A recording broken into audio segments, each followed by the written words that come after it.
الله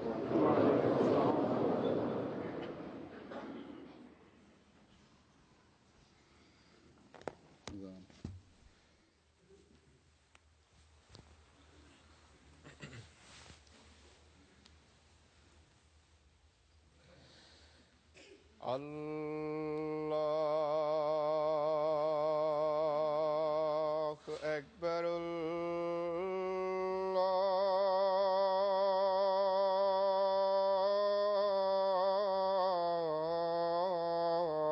الله أكبر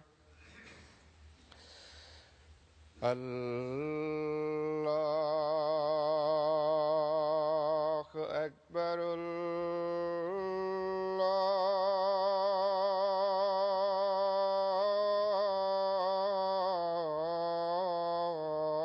الله أكبر أشهد أن لا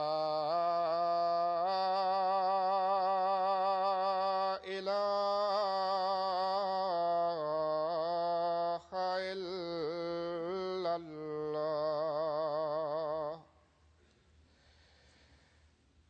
أشهد أن لا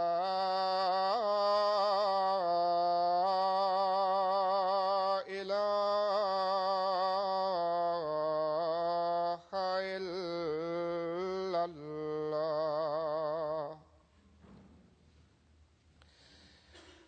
أشهد أن محمدا رسول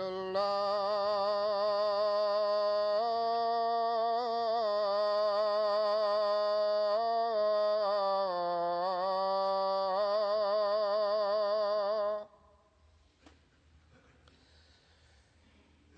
أشهد أن محمدا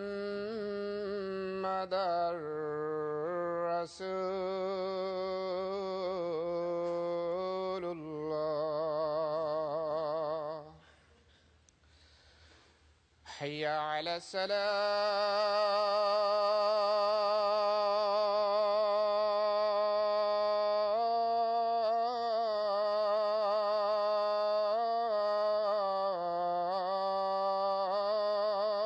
الصلاة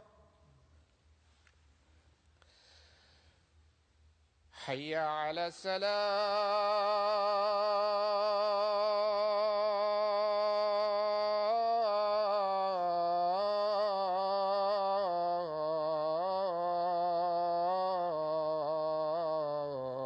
الصلاة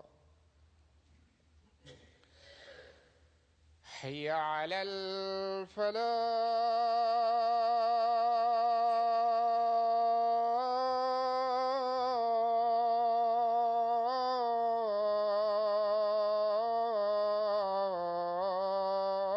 الفلاح حي على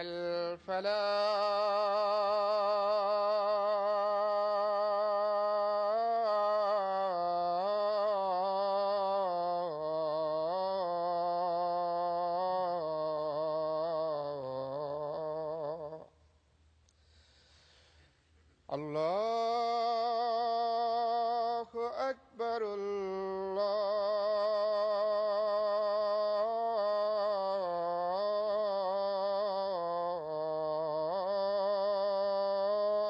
الله أكبر لا إله إلا الله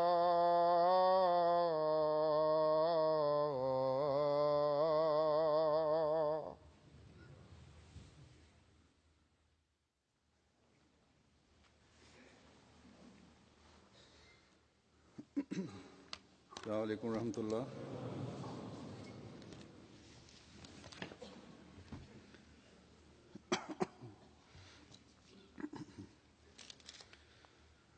أشهد أن لا إله إلا الله وحده لا شريك له وأشهد أن محمدا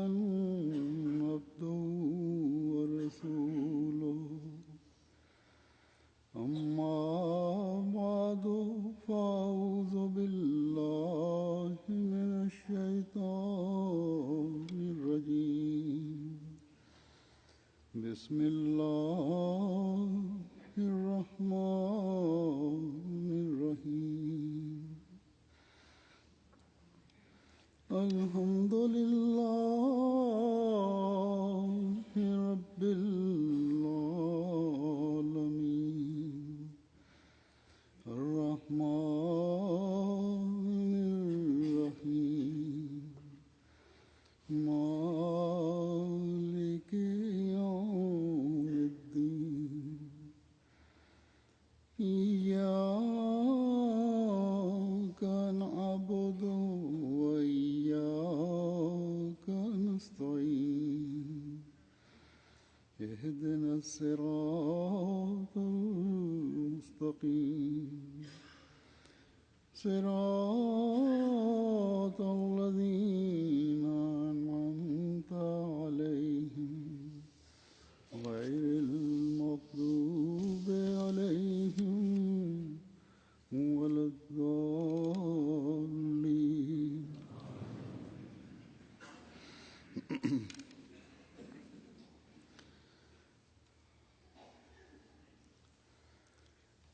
انشاءاللہ تعالی اگلے جمعہ سے جماعت احمدیہ برطانیہ کا جلسہ سالانہ شروع ہو رہا ہے۔ سب سے پہلی بات تو اس حوالے سے میں آج یہ کہنی چاہوں گا کہ جلسے کے کامیاب انعقاد اور ہر لحاظ سے بابرکت ہونے کے لیے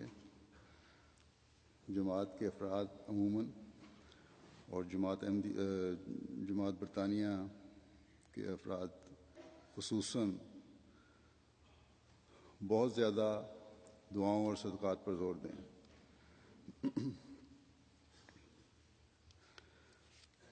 اللہ تعالیٰ دشمن کے ہر شر اور شرارت سے جماعت کو محفوظ رکھے اور جلسہ بے انتہا برکتوں کے ساتھ شروع بھی ہو اور اختتام پذیر بھی ہو۔ دوسرے، اس جمعے کے خطبے میں جو عموماً جلسے سے ایک ہفتہ پہلے ہوتا ہے، میں ڈیوٹیاں دینے والے مردوں، عورتوں، بچوں کو ان کے فرائض اور ذمہ داریوں کی طرف توجہ دلاتا ہوں۔ اس سلسلے میں آج بھی چند باتیں کہوں گا۔ اللہ تعالیٰ کے فضل سے جلسے کی ڈیوٹیوں میں اب ڈیوٹیاں دینے والے تمام مرد و زن، کارکنان اور کارکنات کافی تربیت یافتہ اور پختہ ہو چکے ہیں۔ جہاں تک ہر شعبے کے کارکنان کا اپنے اپنے شعبے کے بارے میں علم اور ذمہ داریوں کے جاننے کا تعلق ہے، اس میں کوئی شک نہیں کہ آپ میں سے اکثریت اس سے بخوبی واقف ہے، لیکن کاموں میں مزید بہتری پیدا کرنے کے لیے، ذمہ داری کے احساس کو مزید اجاگر کرنے کے لیے یاد دہانی کی ضرورت ہوتی ہے، اور یہ قرآنی حکم بھی ہے کہ نصیحت اور یاد دہانی یقیناً مومنوں کو فائدہ دیتی ہے۔ قرآن کریم میں اللہ تعالیٰ فرماتا ہے فَإِنَّ الذِّكْرَ تَنفَعُ الْمُؤْمِنِينَ، بس یاد دلانا مومنوں کو نفع بخشتا ہے۔ اسی طرح نئے بچے جو ان ڈیوٹیوں میں شامل ہو رہے ہیں، ان کے سامنے بھی ڈیوٹیوں کی اہمیت بیان کرنا ضروری ہے۔ اسی طرح بعض نوجوان ہیں جن کو پہلی مرتبہ موقع مل رہا ہے یا اپنی ڈیوٹی کی اہمیت کا پوری طرح ان کو احساس نہیں ہے،